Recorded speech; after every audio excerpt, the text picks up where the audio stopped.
అరే మామ చాయ్ తాగి వచ్చారా ఇండియాలో దాకా వచ్చినాం. పైసలు అయితే ఏం లేవు కానీ ఎవరైనా సెట్ చేద్దాం బా, నేను చూసుకుంటా. అన్నతో చాయ్ 4 బిస్కెట్ వాయి 70 రూపీస్. ఊరిని అడుగుతారా మామ పైసలు ఇప్పుడు అరే మా అన్నున్నారా నాకు. రాబోతున్నాం. హలో చెప్పరా. అన్నయ్య చిన్న నేను సోనాడు చాయ్ దానికి వచ్చినాము. నేను పైసలు ఏం లేవు, ఒక 70 రూపీస్ ఫోన్ పే అన్న. పంపిస్తున్నా. కొట్టేసిండ్రా పైసలు. ధైర్యమంటే ఏదో కాదు నీలో ఉన్న న్యాయం. అరే ఏమ్రా ఫ్యూల్ కూడా తక్కువ ఉన్నట్టుంది.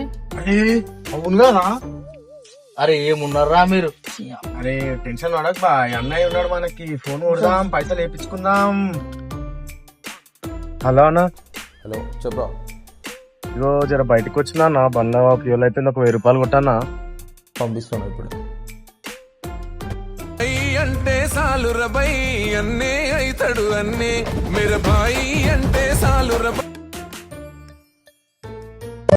అన్న పేమెంట్ అయిపోయింది చూడు.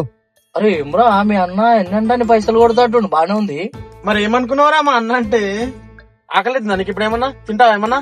బిల్లు కూడా మా అన్ననే కడతాడు. అంతేనా దానికి కూడా వేసాడా మీ అన్న ఇప్పుడు పైసలు. మరి ఏమనుకుంటున్నావు నడును ఇప్పుడు. మామా కానిదామా బిల్ ఎంత మీ తమ్మునికి ఊక పైసలు పంపిస్తున్నావు. వీడు మళ్ళీ ఫోన్ చేస్తున్నా. ఆగి అమ్మ ఫ్లైట్ ఎక్కిస్తున్నా.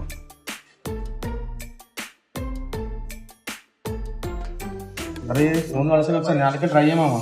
చేస్తున్నా ఫ్లైట్ ఎక్కించిండ్రా మీ అన్న phone. A few moments later.